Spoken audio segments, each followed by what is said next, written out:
This is Aaron East with MMA UK, and I'm joined today by the legendary head coach of Next Generation Liverpool, Paul Rimmer.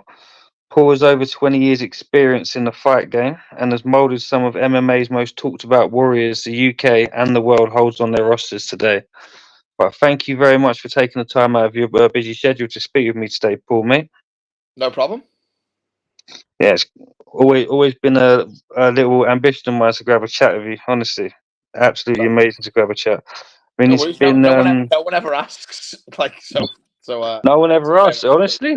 Yeah, no one ever asks. That's crazy.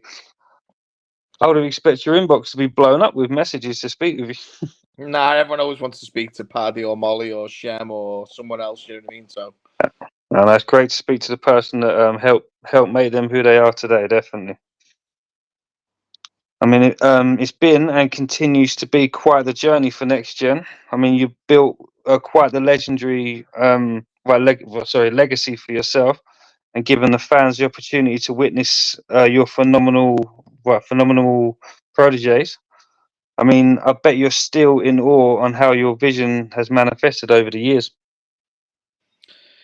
yeah, I mean, I feel with like MMA, there's no like end goal really, other than like the title belts. So like, till we got one of them, that's what we'll keep pushing towards. There's a lot of like things that have happened in the last few years, which we're very passionate about, such as like the youth programs and sort of kind of like the IMAFs and things like that that have came about, which we're trying to like obviously work towards achieving goals in them and stuff as well. In terms of kind of like professional MMA, like I say, you know, when we have a UFC world champ, Bellator world champ, something along them lines, then we can look towards reassessing the goals. But that's the number one thing in our mind at the minute. Yeah, I mean, you're getting close to that, to be honest with Paddy hitting the top 15. I mean, you must be proud in that achievement. I mean, there's already talks. I mean, I know it's early days. You know how the internet blows up and stuff, but it's early days. But one day soon, you could be challenging for that belt. I mean, that could be an incredible feeling for yourself. That's something that I've never had a doubt in my mind about with Paddy. Like, I've known for a long, long time where he's headed and what his ceiling is and stuff, you know. That's just what other people think about Paddy's level is not what his coaches think about where his ceiling is. Exactly. I mean, you taught so many high-level combatants, but before we speak on them, I mean, I'm sure the viewers would like to know the story of what first enticed you to dedicate your life to the coaching and ultimately opening Next Generation. Well, what happened was like a long time ago, I've always had an interest in martial arts. And then I decided to move out to America and train out there. And when I trained out there, kind of fell in love with jiu-jitsu and MMA and stuff. And when I came back to the UK, there was no one really doing anything locally to where I was. So I ended up filling that role and coaching really, and just didn't really look back from there. I mean, you definitely put Liverpool on the map. I mean, I know you say you ain't got no UFC or Bellator or goal, but I mean, like Cage Warriors. I mean, your gym, well, it's practically a dragon's den, but a dragon's lair for gold when it comes to Cage Warriors. Yeah, well, I feel like we have the right experience and formula for success, especially at the Cage Warriors level. We know kind of what the major gyms are that we're going to be competing against, especially from like the UK and Ireland and abroad in Europe. And I think we do things well. You know, there's other UK gyms that do very, very good, but I feel like we do things not better than them, but we do things more frequently than them, I would say. I feel like we have a good full-time professional team, which is like a big thing that a lot of people miss out on. And a lot of our team are either high up in Cage Warriors, got from Cage Warriors to UFC, or they're on the way from Cage Warriors to UFC. So we understand what the level's got to be like. And a big thing as well is we want to fight the best in Cage Warriors. We're not there to build records to get signed. I've seen the way that goes for a lot of UK guys. We want to take the toughest fights so that when our guys get to UFC, they're prepared for that level, because there is a big jump up, and I feel like not a lot of people know about that till they get there. Yeah, definitely. And I mean, you've had some highly successful entrants into the UFC. I mean, like most recently as well. Which with Nathan, you mean? Pardon, sorry. You mean talking about with Paddy and Nathan, or Nathan, Yeah, Paddy yeah, and Molly? Nathan. Sorry, I think I might have just lagged out there. I did. Sorry.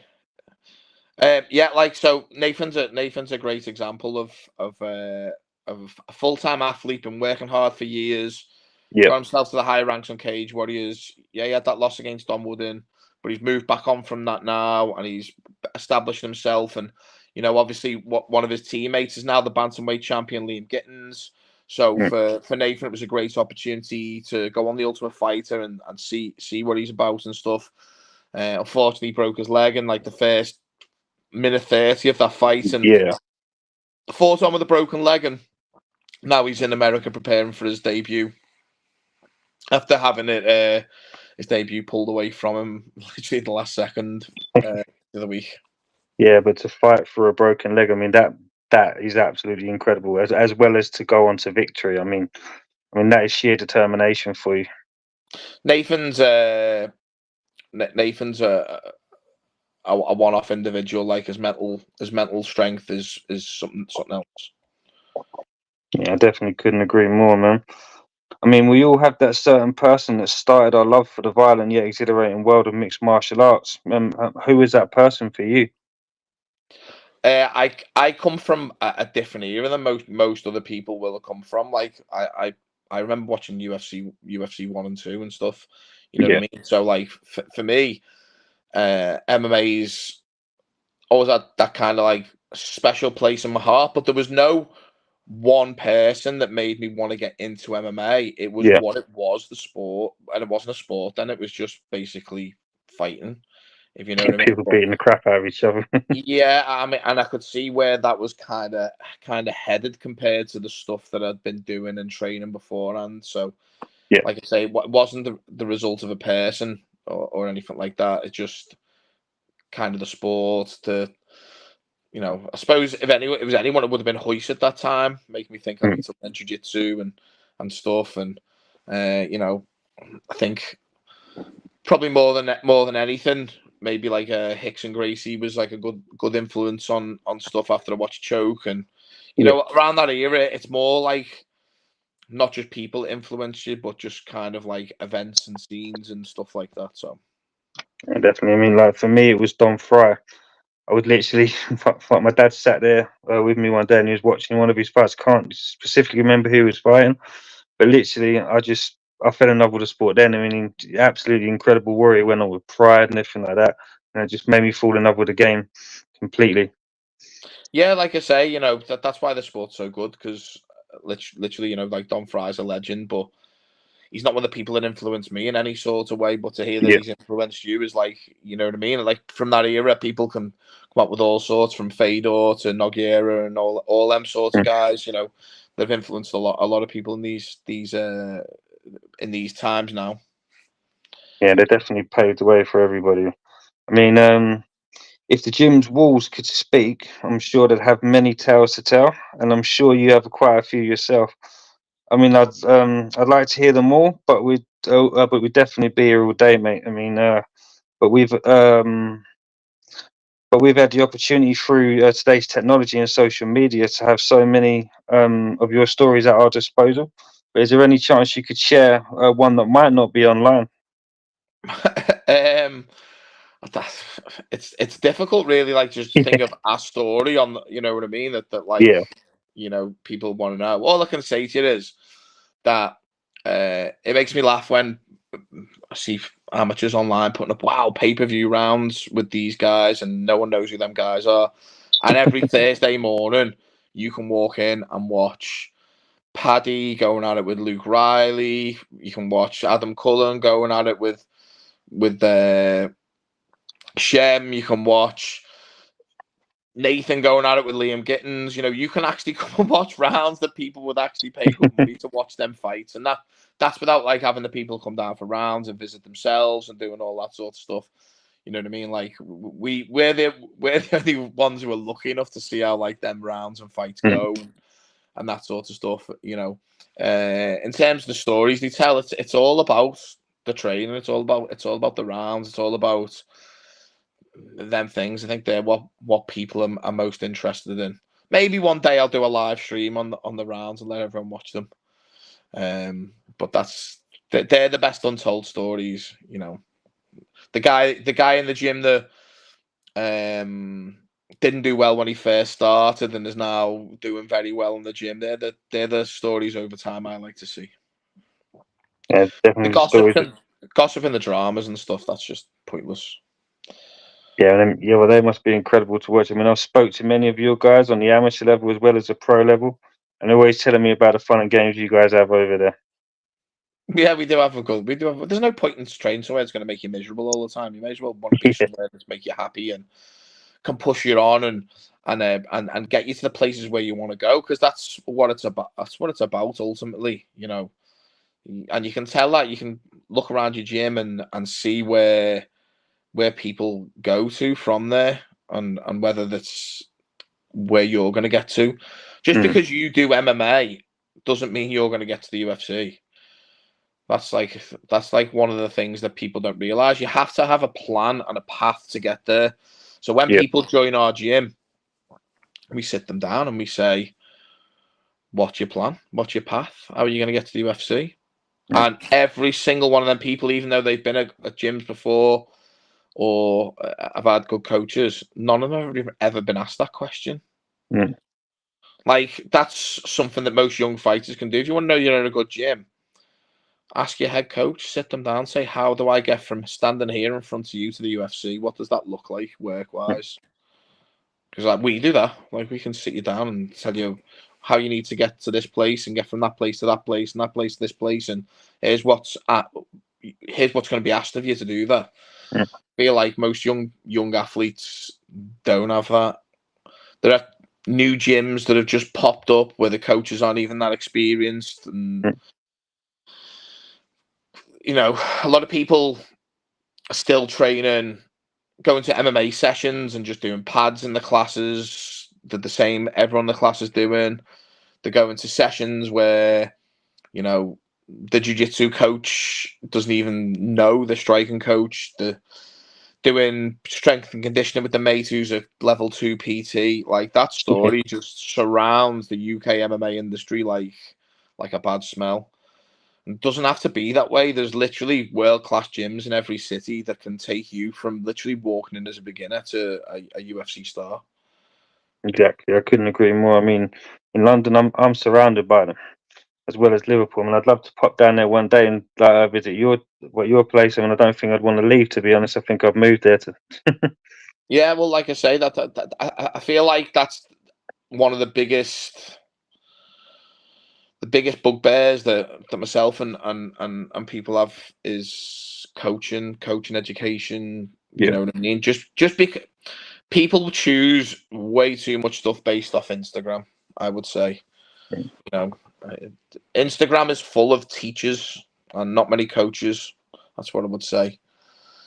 And everyone, no matter what they pick in life, you know, if you said to someone, I need an accountant, oh, my accountant's the best. If you say to someone, my football team's the best, everyone, whatever they do is the best because they do it, because they've gone there. They don't look around and see what's around them. That's what I'd say. Exactly. I share the same thoughts. I mean, it's not all about technology. I mean, sometimes you just got to go out there into the world and you got to crack on with it yourself, haven't you? It's about finding it's about finding the people that are going to get you to where you want to go. You know what I mean? So, like, for me, when I wanted to learn jiu-jitsu, I moved to the side of the world to do it with someone that shared the kind of the same vision that I had. You know, and I've still been with that person teaching me for like the last 20 odd years. Yeah.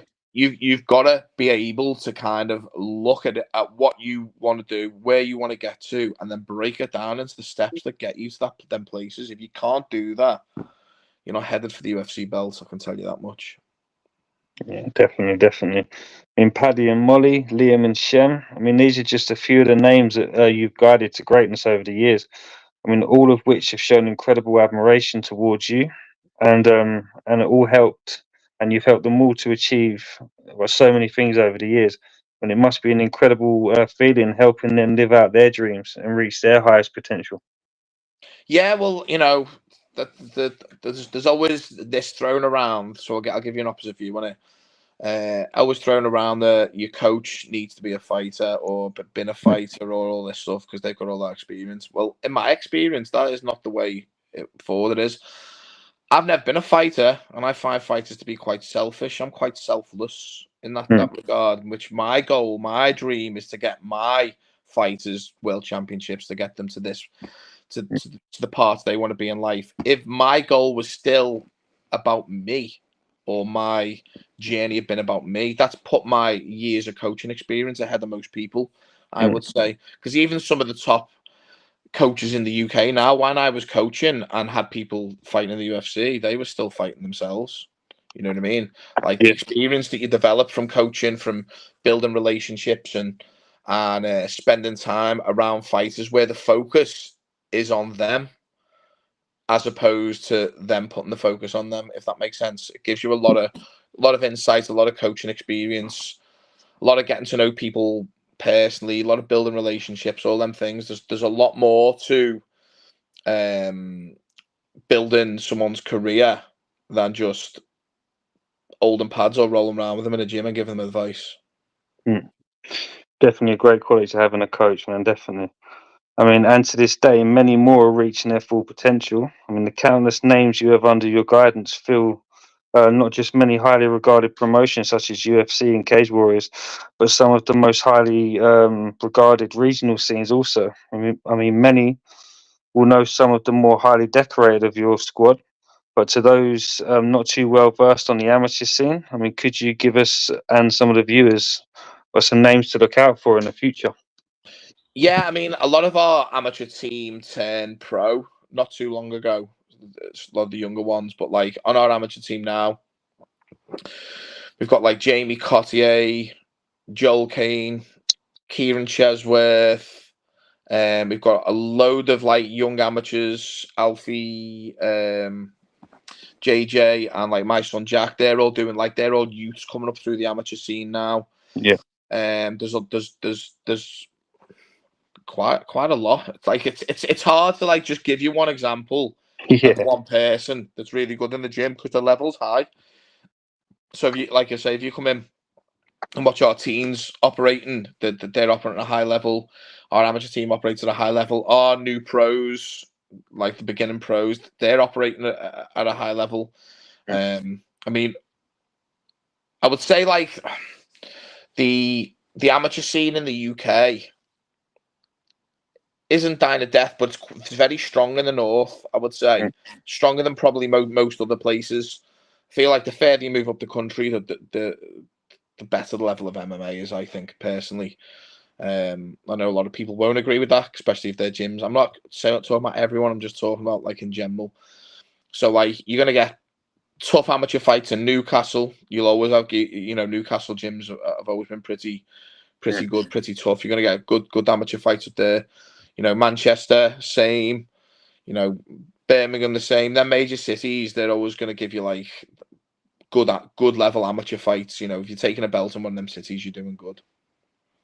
Yeah, I'm always like to keep an eye out for the amateurs because they're definitely the roots of the sport and the game, and they're definitely the future. And I couldn't agree with you more. The UK holds some of the most highly qualified amateurs out there. Definitely. I think at this moment in time that the European scene is better than the American scene before you hit the UFC. That's what I do think. I think they have a massive, massive talent pool, full of athletes from other sports and stuff that make the way into MMA. But I feel like in terms of actually fighting and competing, the UK European scene is much more difficult than the under UFC USA scene. Yeah.